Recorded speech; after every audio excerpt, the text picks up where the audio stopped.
Il y a cela quelques semaines, des centaines de demandeurs de visa étudiants pour la France ont reçu des refus en masse. Pour la plupart de ces enfants, ils remplissaient les conditions requises, ils avaient de très bonnes notes, ils avaient des admissions, des comptes bloqués avec des autorisations de virement irrévocables, des attestations de logement et tout ce qui va avec. Mais par centaines, et ce, en l'espace de quelques jours, plusieurs centaines de demandeurs de visa étudiants au Cameroun pour la France ont reçu des refus pour ce qui s'accordait plus ou moins comme étant une sorte de refus en masse, c'est-à-dire on aura juste cliqué sur un certain nombre de noms et puis on aura juste cliqué sur refus. Cette situation qui n'est pas anodine, qui ne tombe pas non plus du ciel, est la conséquence de tout un tas d'événements qui nous poussent aujourd'hui à nous poser une question qui est celle de savoir est-ce que la France est encore aujourd'hui une destination recommandée et recommandable pour ceux qui veulent poursuivre les études à l'étranger.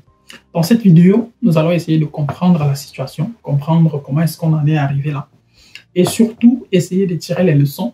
Et donc, je vais vous présenter pas mal d'alternatives pour vous qui voulez voyager en 2024 ou en 2025 avec un visa étudiant. Où est-ce que vous voulez, où est-ce que vous pourrez étudier? Parce que, au vu des agendas politiques en Afrique, dans beaucoup de pays africains, au cours des 2-3 prochaines années, on a peur plus ou moins de se dire que ce genre de situation-là pourrait plus ou moins arriver. Regarde la vidéo jusqu'à la fin et surtout, comme j'ai dit, dis-nous en commentaire ce que tu penses de... si tu penses que la France est encore aujourd'hui un pays, une destination recommandée et recommandable pour ceux qui veulent aller étudier à l'étranger.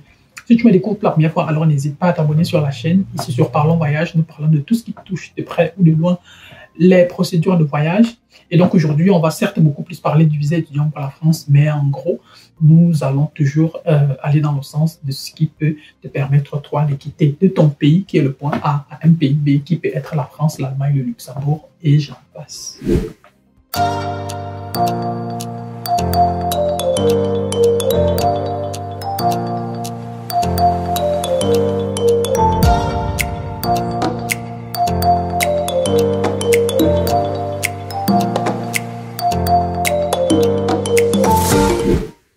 Déjà, refuser comme ça le visa étudiant à des centaines d'enfants est pour ma part un message. C'est un message qu'on envoie et à l'endroit de qui? À l'endroit des demandeurs, à l'endroit de la population, à l'endroit des Africains en général. Première des choses qu'il faut comprendre, c'est que si on essaie un peu de remettre tout ça dans le contexte, si on essaie de regarder en arrière, on va se rendre compte que, bon, cause immédiate de ces refus de visa, nous avons qu'en début septembre 2023, le consul général de France à Douala est retrouvé mort dans des circonstances qui jusqu'à aujourd'hui sont toujours troubles. On ne sait pas exactement de quoi est-ce que le consul de France à Douala est mort. Bon, du moins, moi, je n'ai pas lu de communiqué quelque part. Peut-être l'autopsie a déjà été faite et que bon, voilà. Mais pour ma part, jusqu'ici, je n'ai pas lu de communiqué quelque part où on parlait plus ou moins de ça. Donc, on le retrouve mort subitement, comme ça, du jour au lendemain. Et on se disait bien qu'il y aurait des conséquences sur les demandes de visa. Parce que Douala, c'est quand même l'un des plus grands pôles au Cameroun à partir desquels les gens voyagent beaucoup. Et le consul général de France qui meurt comme ça, du jour au lendemain, voilà, ça ne pourrait pas rester comme ça, impuni, si je peux dire ça comme ça.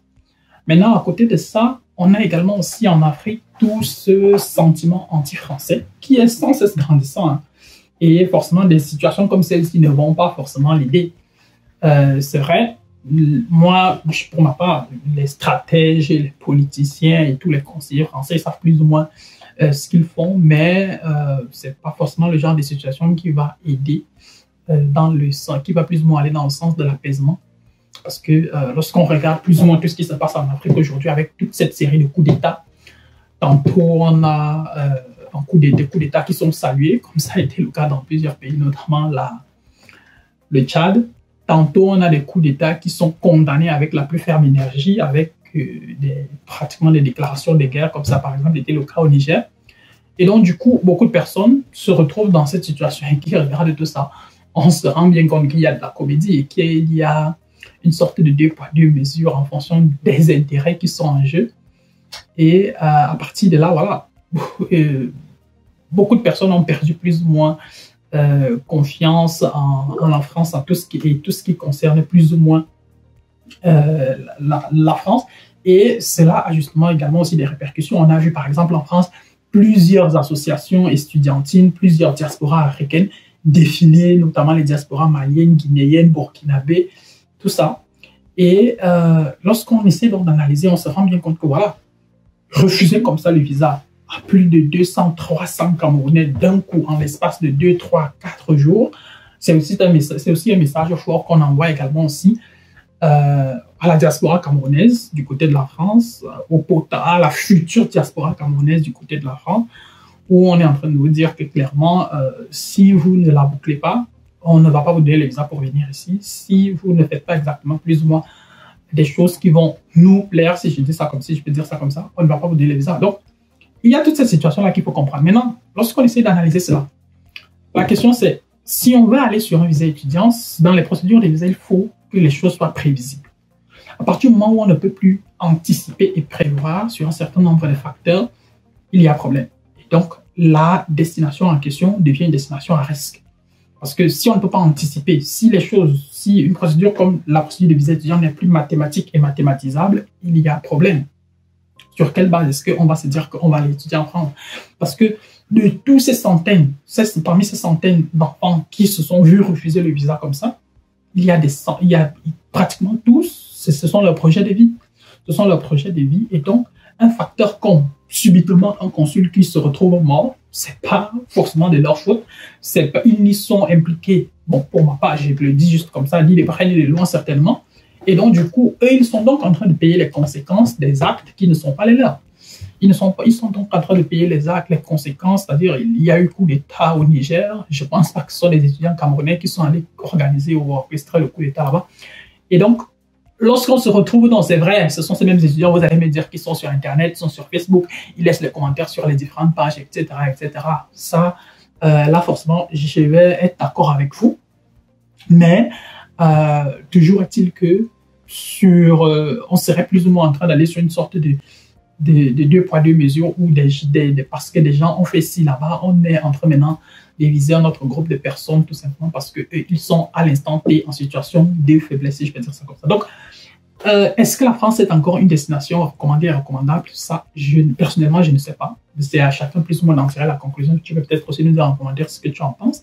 Mais moi, j'ai quand même envie de te présenter d'autres alternatives, c'est-à-dire au cas où la France, ça ne marche pas, quel peut être ton plan B, ton plan C, ton plan D, ton plan E, ton plan Z.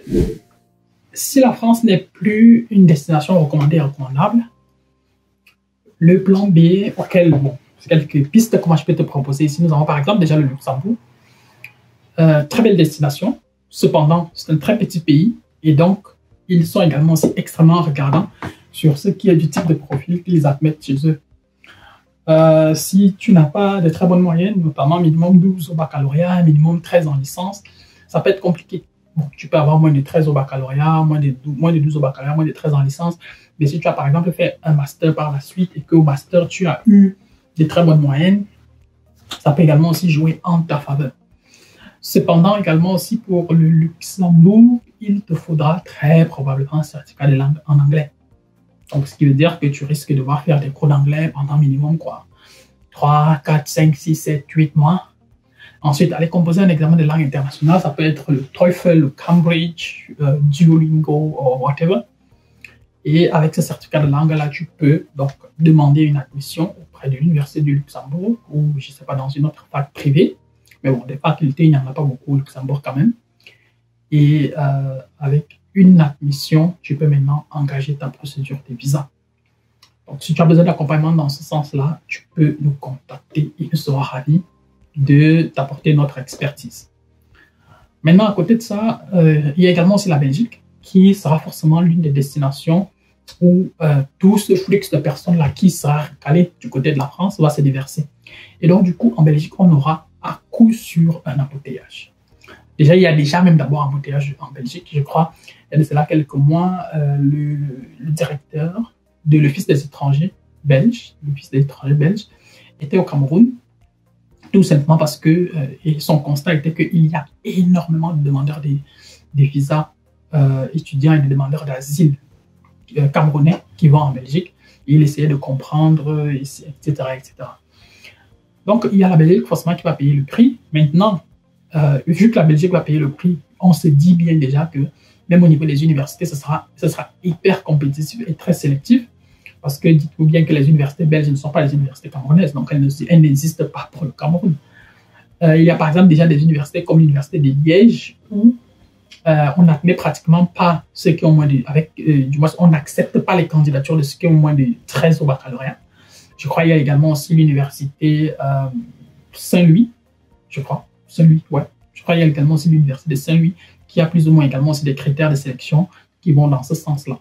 Donc, vous voyez avec moi que forcément, si ces deux universités-là ont déjà ce type de critères, on peut plus ou moins s'attendre à ce que, je ne sais pas, l'Université catholique de Louvain emboîte le pas. L'Université libre de Bruxelles suive également aussi peut-être la danse, etc., etc. Donc, il y aura forcément une suite de mesures comme celle-là qu'on peut plus ou moins anticiper du côté de la Belgique parce que s'il faut désengorger du côté de la France, beaucoup de personnes vont se déverser là. Toujours est-il que l'autre grand pays francophone qui est le Canada, on sait que les études là-bas sont extrêmement chères. C'est-à-dire si on compare la France, la Belgique et le Canada, les études au Canada sont extrêmement chères, du moins lorsqu'on les compare à la Belgique et à la France. Et on aura peut-être encore des destinations comme la Suisse, sauf que la Suisse aussi, elle est très, très sélective. Elle est extrêmement sélective. Et puis, on aura forcément des destinations comme l'Allemagne qui vont intervenir, sauf que même l'Allemagne, c'est pas aussi évident que ça d'arriver ici avec un visa étudiant.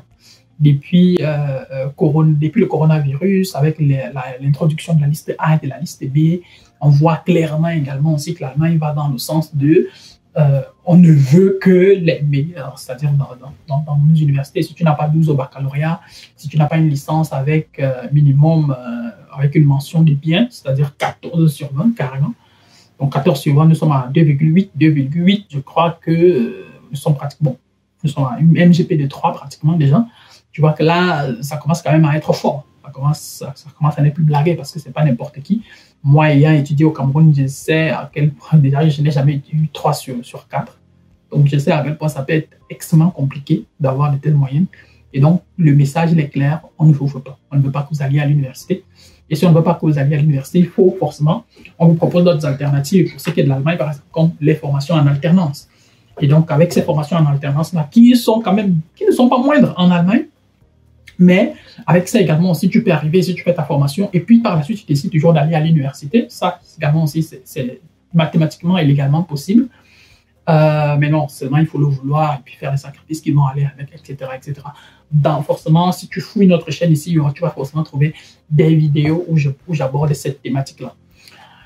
Maintenant, à côté de ça, nous avons également aussi déjà publié pas mal de vidéos ici sur les destinations comme l'Italie, où le coût des études et le coût de la vie, le coût de la procédure même est nettement moins cher par rapport à, par exemple, à celui de la France. En France, par exemple, tu dois prouver que tu as minimum 615 €, donc un truc comme 7 millions pour demander le visa là-bas, alors que pour l'Italie, par exemple, nous avons une caution étudiante qui tourne autour de 4 millions, ce qui est relativement abordable, si je peux le dire comme ça. Maintenant, bon, est-ce qu'il y a par exemple le travail en Italie et tout ça, ça c'est une toute autre question qu'il faut également aussi aborder d'une manière ou d'une autre.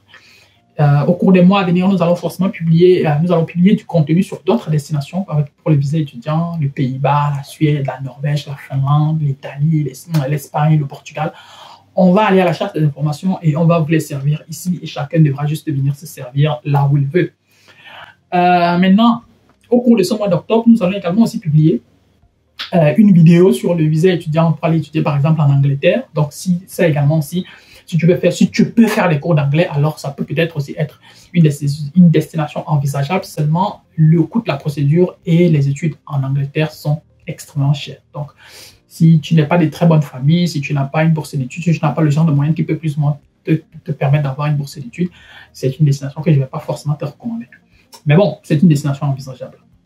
Vu également aussi le potentiel que cela représente sur le très long terme. Maintenant, bon, nous allons également aussi publier pas mal de quelques vidéos sur les destinations alternatives comme la Roumanie. Si ça te parle, alors tu peux également aussi guetter de ce côté-là, voir si tu peux aller étudier. Et nous allons également aussi parler des destinations comme Chypre qui peuvent également s'intéresser. Donc, en gros, il y a des alternatives. Il faut éplucher toute la palette, point par point, mesurer le pour et le contre. Tu peux sortir ta feuille et puis tu essaies de noter par pays quels sont les avantages, les inconvénients et tout et tout et tout.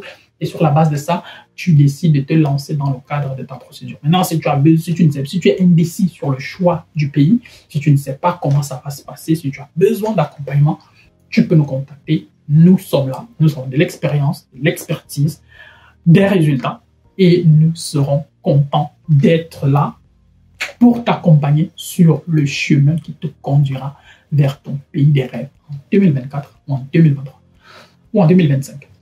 Merci d'avoir regardé la vidéo. J'espère que tu as aimé. J'espère que tu as retenu 2-3 trucs ça et là. Si tel est le cas, alors tu m'envoies ravi. Voilà, si tu n'es pas encore abonné, n'hésite pas à t'abonner. Si tu n'as pas liké la vidéo, like, ça ne te coûte absolument rien du tout. Tu es déjà dedans. Maintenant, comme je disais en l'entente de la vidéo, en commentaire, tu peux nous dire également si toi aussi tu penses que la France n'est plus vraiment une destination fiable, recommandée et recommandable pour le visa étudiant, du moins pour ceux qui sont des Africains ou alors plus particulièrement des Camerounais. Et voilà, d'ici à notre prochaine vidéo, porte-toi bien les choses à toi. Ciao, ciao.